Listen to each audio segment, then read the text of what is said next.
Welcome back, English Lit Scholars. I'm coming to you today from my library at home. I can't remember if it was your class or another class. I made a joke about my cough being a touch of the COVID, but it's not so funny now because it turns out it is a touch of the COVID. So I'm on temporary quarantine.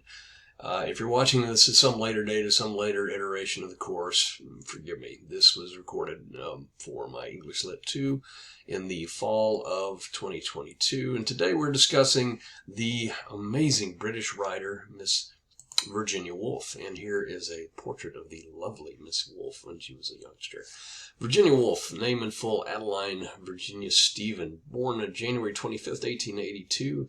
In London, England, died March 28th, 1941, near Rodmell, Sussex, tragically through suicide. If I remember correctly, she filled the pockets of her gown with stones and walked into a river, drowned herself. She led a turbulent life, but an exciting one at the same time. And of course, our segment for our study today is from her book, A Room of One's Own. Particularly our area is Shakespeare's Sister, the essay that she wrote.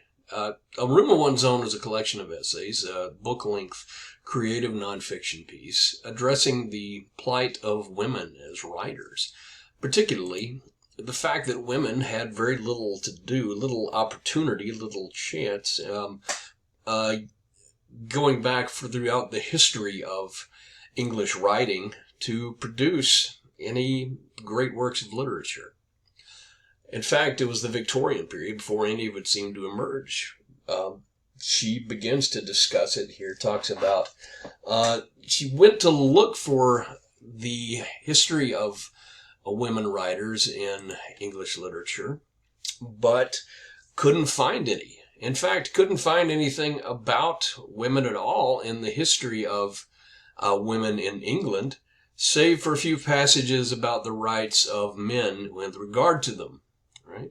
And it essentially regarded them as property. And she pointed out that Professor Trevelyan's work said that, she says, I went therefore to the shelf where the histories stand and took down one of the latest Professor Trevelyan's History of England. Once more I looked up women and found position of, and it turned to the pages indicated. Wife-beating, I read, was recognized right of a man, and was practiced without shame by high as well as low. Similarly, the historian goes on, the daughter who refused to marry the gentleman of her parents' choice was liable to be locked up, beaten, and flung about the room without any shock being inflicted upon the public opinion.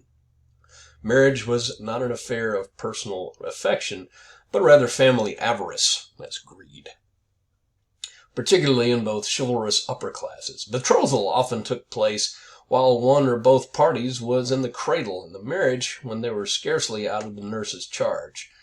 That was about 1470, soon after Chaucer's time. It was still the exception for women of the upper and middle class to choose their own husbands when the husband had been assigned, when the lord and master, so far at least as law and custom could make him. Okay. Professor Trevelyan is speaking no more than the truth when he remarks that Shakespeare's women do not seem wanting in personality and character. Not being a historian, one might even go further to say that women have burnt like beacons in all the works of the poets from the beginning of time. Clytemnestra, Antigone, Cleopatra, Lady Macbeth, Phaedra, Cressida, Rosalind, Desdemona, the Duchess of Malfi, among the dramatists, and among those prose writers of Millamant and Clarissa, Becky Sharp, Anna Karenina, Emma Bovary, Madame de Guermantes, and the names flock to mind, nor do they recall women lacking in personality or character. But this is woman in fiction. In fact, Professor Trevelyan points out that she was locked up, beaten, and flung around the room. Okay, so what she's saying here was, throughout history, there have been these wonderful women in fiction, in prose and poetry, and yet, where are the women writers? And where is women's role in the greater society, in the greater English society, in the greater society of the world? You won't find them. And typically, she was looking through the history book and found that her only role, the women's only role, appears to have been as an adjunct to the man, and not so much as an adjunct as property. And yet, here we have these Shakespeare and the Greek poets all produce these vivid portraits of women. Where are they? Where is the where are they in history? Well, the problem is, and one that she argues mostly in a room of one's own, is they are domestics. They're locked into the kitchen. And here, as we see, we have a picture of Virginia Woolf with her husband, Leonard. Okay. And so what she goes on to argue here is, so she creates a hypothetical. What if Shakespeare had a sister, right? Shakespeare had a sister who was equally talented, and her name was Judith. And by the way, this is an image that has become popular among feminists, and Virginia Woolf was a feminist, including this obscure band here from the 90s, Shakespeare's Sister. This is a video of their album Hormonally Yours that I picked up at a yard sale a few years back. So what if, we know about Shakespeare, and he was something of a wild man, a wild young buck, believe it or not. We don't think about him that way. We think of him with the big frothy collar and the tights and all that. But actually, he led quite an interesting life. He was liked to hunt. In fact, liked to poach. Took a deer on a noble's land, which perhaps caused him to flee to London and pursue a career in the theater. He also married a woman who was a few years older than him, a lovely local woman who immaculately conceived a child at 6 months. I'll give you a second to do the math there. You get what I'm saying. Okay. And so he went on to become a brilliant playwright and actor. He created some of the most impressive works of English literature. Went far above and beyond what most of his peers were doing at the time, and even today, you can take his works and set them in a modern setting, and they still track. They make just as much sense and have as great an impact. So she says, suppose he had a sister, equally talented, finally gets tired of being beaten and thrown around the room, and throws off the fetters of an arranged marriage and says, I'm going to take off for London. That's where the action is. And so she tries to become an actor. Right? Now, the British stage at the time had no place for female actors. All the female roles were played by men. Sometimes young men, if it was a chanteuse, if it was of a young woman. Sometimes an older man in drag if it was a woman. If it was an older woman character. Right, because who doesn't like an old, like the humor of an old man dressed as a woman and singing dirty songs? Yeah. So she finds herself rejected again and again, and finally someone takes pity on her. Some stage manager and marries her, and she gets her with child, and eventually she, realizing that her dreams are going to be frustrated, dies of suicide. Doesn't find herself in the Poet's Corner, the book of the text about the lives of the poets. Imagine the frustration, having all the creativity, all the talent, all of the drive of Shakespeare, and she names her Judith, and this is no accident because Shakespeare's first daughter was named Judith. Okay, and imagine the frustration there. And what happens to her, and the waste of a life on something like that. Okay, she goes on to say, well, here's the problem. It wasn't even until the Victorian age that we saw women appearing in fiction. George Eliot, for example, author of Middlemarch and Silas Marner, Mill and the Floss, a whole string of other publications, of other novels in the time. Big grown-up novels too. Read Middlemarch for graduate school. It is quite an undertaking, quite a novel. Jane Eyre, the author of Jane Eyre, um, and she lists several other authors who had to write under male pseudonyms because it was deemed improper for a woman to write at the time. Okay, and what all they went through, and she finally says. Yes, here we go. Currer Bell, George Eliot, George Sand, all victims of inner strife with their writings prove, sought ineffectively to veil themselves by using the name of a man. Thus they did homage the convention which, if not implanted by the other sex, was liberally encouraged by them. The chief glory of woman is not to be talked of, said Pericles himself. That's the Greek Athenian statesman, rather, said himself a much talked about man, but that publicity in women is detestable. Anonymity is to be looked at with favor. Okay. So the women of the time face these kind of issues, but she says we're in a different era now, a very different era, and.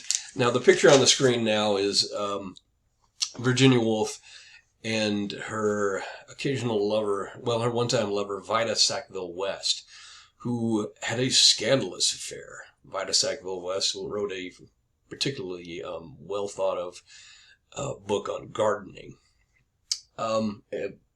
So Leonard and Miss West's husband went and reclaimed their wives at one point. It was quite a big to-do. But, she was all about throwing off conventions and speaking up for these, oppressed voices. But she says here, toward the end, she offers a call to action for authors of the day. She says, young women, I would say, and please attend, for the peroration is now beginning. You are, in my opinion, disgracefully ignorant. You have never made a discovery at any time of any importance. You have never shaken an empire, led an army into battle. The plays of Shakespeare are not by you, and you have never introduced a barbarous race to the blessings of civilization. What's your excuse? Essentially, it's a call to action. She's saying, look, you women, you have never done anything, you young women today. And she goes on to say, now, and she answers the defense of women here. She puts it out there too. She goes, well, look, there is not a man that has walked the earth that we have not born, raised, and raised up to maturity. Right? It is our duty. It is our work behind the scenes that have built the empire. Okay, true enough. He says, there's truth in what you say. I will not deny it, but at the same time, may I remind you that there have been at least 2 colleges for women in existence in England since the year 1866, and that after 1880, a married woman was allowed by law to possess her own property, and that in 1919, which is a whole 9 years ago, she was given the vote. May I also remind you that most professions have been open to you for close to 10 years now.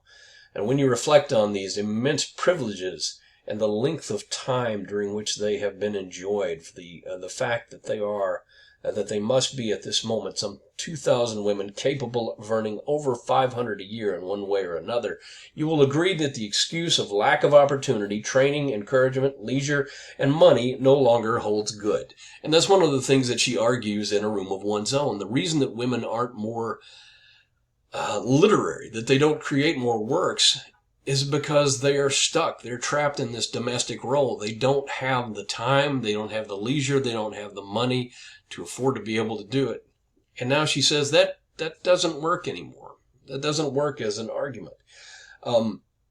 Thus, with time on your hands and some book learning in your brains, you have had enough of the other kind and are sent to college partly, I suspect, to be uneducated. Surely you would embark upon another stage of your very long, very laborious, and highly obscure career. 1,000 pens are ready to suggest that you should and do what effect you will have. My own suggestion is a little fantastic, I admit. I prefer, therefore, to put it in the form of fiction. Okay. And here, this is, you may remember from a few years ago, if I may deviate from the reading for a moment, a movie called The Hours. And this is Nicole Kidman, who played the role of Virginia Woolf in the story. So, she says, I told you in the course of this paper that Shakespeare had a sister, and do not look for her in Sidney Lee's Life of the Poet. She is dead. She died young. Now is my belief that the poet never wrote a word, was buried in the crossroads of still lives. She lives in you and me and in other women not here tonight, for they are washing up the dishes and putting the children to bed. But she lives, for great poets do not die. They are continuing presences. They need only the opportunity to walk among us in the flesh. This opportunity, I think it is now coming within your power to give her. For my belief is that we live another century, or if we live another century or so, I'm talking of the common life, which the real life and not the little separate lives which we live as individuals and have for 100 years. Each of us have rooms of our own. And if we have the habit of freedom and courage to write exactly what we think, if we escape from the little from the common sitting room, and see human beings not always in their relation to each other, but in their relation to reality, and the sky, too, and the trees, or whatever it may be in themselves, we look past the Milton's bogey, for no human being should be shut out of view. If we face the fact, for it is a fact, that there is no arm to cling to, but that we go alone, and that our relation is to the world of reality and not to the world of men and women, and then the opportunity will come, and the dead poet, who is Shakespeare's sister, will put on the body which she has so often laid down. Right? She's saying. Now remember, the major slogan that drove the modern period is "Make it new." And this is what Virginia Woolf is telling these women, telling these future writers. Look, there's no better opportunity than now. There's nothing holding you back. We have the time. We have the opportunity. We have the resources. We don't have to sit there and be polite and write about stories about people in relation to each other. No, we can write about reality. We can talk about who people are and how people are. And it's up to us to do it. We owe it to our sisters who went silently to the grave with all of that potential, all of those stories that they could have told and didn't and weren't allowed to. It is up to us now to seize the day and to take on this role. Right? It's a powerful piece of work. And she wrote some amazing stories, like To the Lighthouse, Orlando, in which case we have a woman character who essentially travels through time, just, lives many lifetimes, sometimes as a man, sometimes as a woman, switching back and forth throughout. Of course, in the Mrs. Dalloway and other stories here. One of the stories that took on post-traumatic stress syndrome and shell shock, the suffering of World War I veterans. All right, fascinating work.